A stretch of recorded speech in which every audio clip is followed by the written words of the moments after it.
So in the late 80s, when Jessica was in Wolfman therapy, I was a graduate student at Bowling Green State University in Ohio. Number 2 party school in the state, yeah. Yeah. And don't judge me, but my major was French. And being a graduate student, a teaching assistant at such a prestigious state university, my office was in the basement of a building, and not only that, I had to share it with every other Romance language graduate student. There were 7 of us all together, but in the cold Midwestern winter, we were kept warm because we were right next to the boiler room. So no worries there. But this story really isn't about the basement so much as, again, the 2nd floor.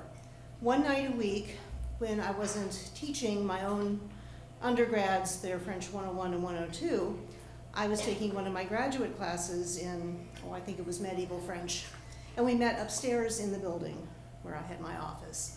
And it was so nice. There was carpet, there were actual furniture that matched.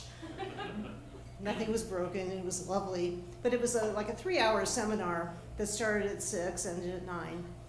And at the end of one session in early October, I realized I needed something from the office for one of my lessons the next day that I was teaching. So we were on one end on the 2nd floor, my office was down on the other end in the basement, and there were 2 sets of stairways. So my options were to go down a short hallway on the floor I was on and then go down the stairs to my office, or go down the stairs this side, go outside and walk around. And October in Bowling Green, Ohio is not like here. It is pretty darn cold because it's just the edge of the prairie and the wind from the Rockies is just hitting you. So it was about 9:30, maybe 10 o'clock at night. It was cold out, and I thought, I'm just going to go down this hallway that I've never walked down. There were offices there for the full professors. They got the upper floor. And I got my stuff after class, said goodbye to all my classmates and the prof, and I stood at the end of the hallway, and I couldn't make myself go forward. I was like, come on, just walk down the hallway. It's just a few steps to the other stairway, and you're fine. I was like one of those dogs in a movie, you pull on my leash, and I'd be like, don't want to go. And I couldn't tell you why. I was just like, I don't want to walk down this hallway. It was dark out, yeah, and there were whatever lights are on at night in the building. I could see where I wanted to go, but I just didn't want to walk down there.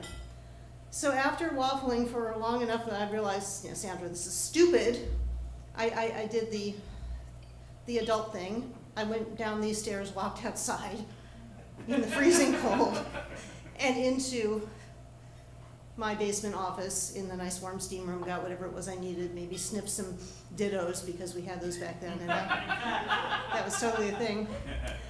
And I got on with my life, but the next week, the Halloween edition of the school newspaper came out, and it included a list of haunted places on campus. And I was new to the campus. I had been in France my first year as a grad student. This was my 2nd year and my first year in actual Bowling Green. And of course, one of the places they listed was Schatzel Hall, which is where my office was and where my class was. And apparently on the floor that I was reluctant to walk down, it used to be a dormitory, and there was the traditional, a student killed herself in one of the dorms, and it's haunted to this day, ooh. But I hadn't known that at the time. That's all I got.